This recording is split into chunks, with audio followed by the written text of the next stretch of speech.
Alright guys, so today we're checking out the Turtle Beach Stealth 700 3rd Gen. Now this is a gaming headset that basically kind of makes me feel like the channel is coming full circle. Now I covered the original one almost 7 years ago, and in fact when I did the video on the original Stealth 700, my office or studio setup was in a closet in this house. It was a very small space. The channel really hadn't taken off at that point. So this one kind of brings back a lot of memories. But I'm excited to check this out because the headset itself has really come a long way since that original one. So we're going to talk about a lot of those different things. The first thing that I do want to talk about though is the price. Now these do come in at $199, but the Stealth 700s now fall into that category that we've seen a lot of gaming headsets try to fall into, and that's having one headphone or headset to do everything. So not just for gaming, also for like different media purposes, like with your PC, but also having Bluetooth to be able to listen to music and things on your phones. And the way that they do that is they're using what they call their crossplay system. It basically comes with two USB dongles. One can be plugged into a console, the other one can be plugged into your PC. Obviously this could work on like the Switch or the Steam Deck. All of those different things that you could actually use these into. So anything that has a USB plug-in, you can have it in two different things at the same time so that you could use a button to just switch from one device to the other. But at the same time, you can listen to audio via Bluetooth. So you can listen to music while you're gaming. You can also take a phone call while you're gaming. So having that crossplay system or having that USB connection that can be plugged into two different devices and be able to have your Bluetooth connection at the same time is very interesting. Now, Bluetooth is only 5.2, so it's not the latest and greatest when it comes to Bluetooth, but I didn't have any kind of connection issues. I didn't really experience any kind of compression in my audio. Now, some of the other interesting things about this headset is it's using what they call 60mm Eclipse dual drivers. It's basically a subwoofer and a tweeter that's separated.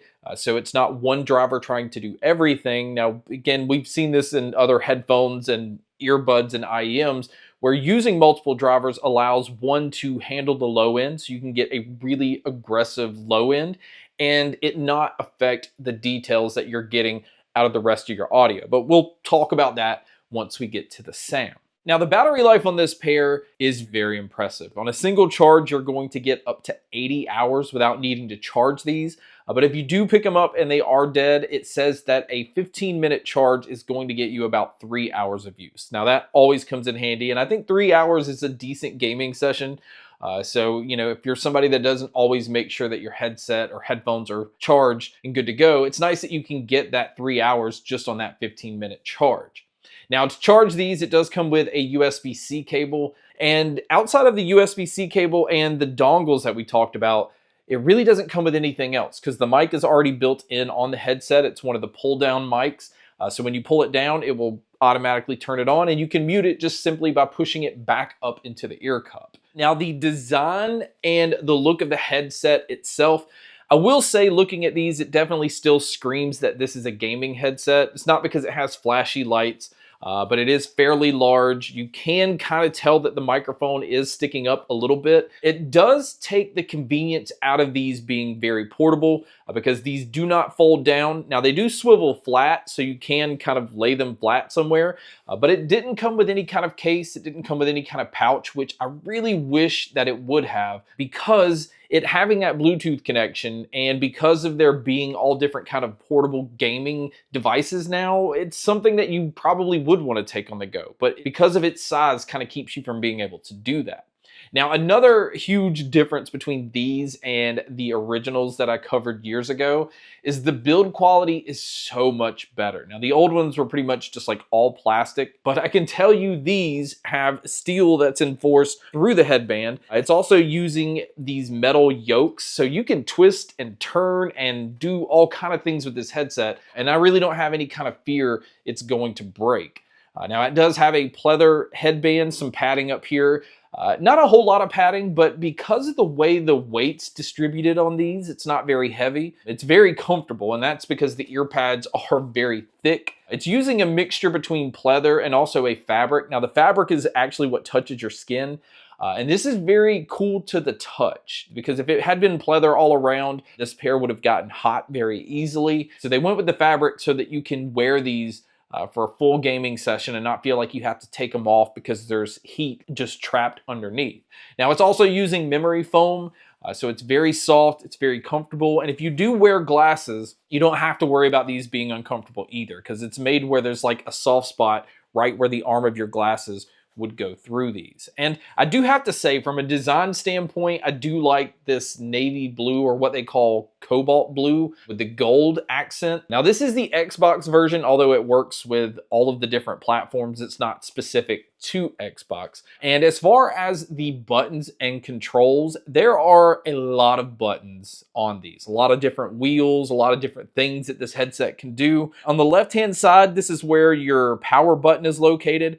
This is also how you switch it into the superhuman hearing mode. This has always been Turtle Beach's way of elevating the mids, where you can hear footsteps easier, you can hear dialogue easier. It just kind of hones in on those noises you want to hear while you're gaming. There's also a game chat wheel, so you can scroll if you want it to have more of your game audio and more of your chat audio. You can kind of balance it out with that wheel. There's also a volume wheel on the left side. Now this is if you're going to be using these USB dongles, and there's an EQ mode button. So it'll switch between different EQ settings, where on the right hand side, this is kind of where they house all of the Bluetooth controls. You have your Bluetooth multifunction button. It's also how you put these in pairing mode. The multifunction button allows you to play, pause, skip your tracks forward, go backwards. If you do need to adjust the volume, there's a Bluetooth volume wheel on the right-hand side, and the crossplay button is over here. And this is how you switch your audio from one USB dongle to the other. So if you have it on your PC and you want to hear your audio there, you'd hit that button to switch it there, or you'd hit the crossplay button to switch it back over to your console. And that's how you easily switch between one and the other. Now, I am going to say one of the first things you're going to want to do before actually using these is you're going to want to download Turtle Beach's Swarm 2 app, because there is an update right out of the box. There are some EQ options in there. There's also a 10-band equalizer if you want to really kind of control the audio the way that you want to. But another thing you can do within the app is also adjust the EQ on the microphone. Outside of the app, you can also download the desktop software to be able to do these things. So it's very convenient, especially because you could use these going from your desktop over to your mobile device. Now, as far as the microphone on these, like I said, it's very simple to use. You just pull it down from the left side ear cup. It is using what they call AI for noise reduction. So if you're in a noisy room, it'll try to block out some of the things around you and just kind of focus in on your voice. But you guys can be a judge by listening to a test here. So here is a quick mic test using the Stealth 700s. I am in a quiet room. There's not any other noises going on, but it's a pretty empty room. So you can see that it's kind of eliminating any kind of echoes. But this is what it would sound like if you were to use these while gaming. So now let's talk about the sound.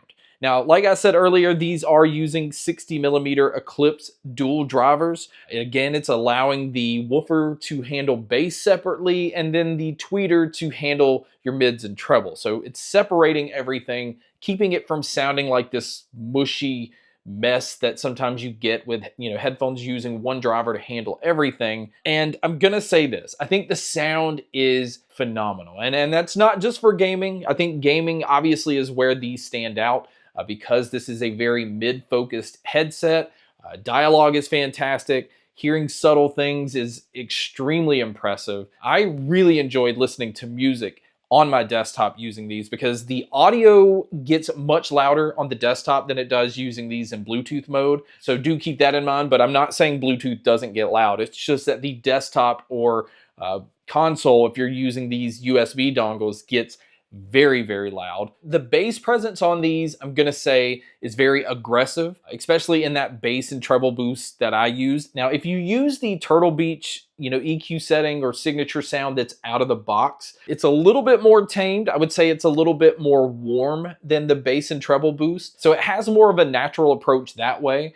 But the bass is still very aggressive. It has that rumble to it. It's definitely not trying to hold anything back there. And same thing with the treble. The treble has this nice brightness to it, especially if you're going to hear like glass shattering games or anything where like the cymbals crashing in music. The treble's elevated to where at times it can be a little bit harsh if you have it in that bass and treble boost mode. So you may be happier with it being in that signature sound mode, but I like having a very bright treble to kind of balance out with a very, very aggressive low end. And that's what these do extremely well. And because the mids are pushed forward in these, I never had any issues hearing vocalists or hearing dialogue when it came to gaming or movies. And just the overall sound quality is fantastic. It's just nice to switch between all the different genres because I didn't find that there's one genre it did not sound good in. And another huge plus with this being a gaming headset is the soundstage and the sound imaging. It definitely sounds like a very wide open sound, and I never had any issue being able to tell where different sounds are coming from. So my overall opinion is this: as long as you're not looking for a pair to be like your main on-the-go headphone, again, I think that's where they missed the mark with these, because all they needed to do was make them fold inward, or at least give you a case where you feel like your $200 investment is protected if you're going to throw it in a bag. And they probably could have made the design a little bit smaller so it doesn't scream that it's a gaming headset. But honestly, if you don't care about that and you're fine walking around or being in the subway wearing something that looks like this, where the advantages are, it comes back to the battery life that you're getting out of these, the drivers that they're using, the mic quality, just the overall sound quality that these have. I think even the $200 price tag competes well with all of the other headphones in this price range. Obviously, you don't get noise canceling, but that's not what these are intended to do. But you're getting a lot of control over your audio because of the app on your phone or because of the app or software that you have on your desktop. I mean, it's made to be like this media powerhouse headset where you can use them for all different things. But I think it's really just made for use at home. I wouldn't use these on the go. I wouldn't recommend using them on the go, although I'm not really worried about the build quality. I think they'll hold up. I don't like wearing something that looks like a gaming headset out and about. I think it just draws too much attention, and that's just not something I'm a fan of. But I do highly recommend these. I think Turtle Beach has come a long way since the original Stealth 700s. But guys, that wraps up my video on the new 3rd gen Turtle Beach Stealth 700s.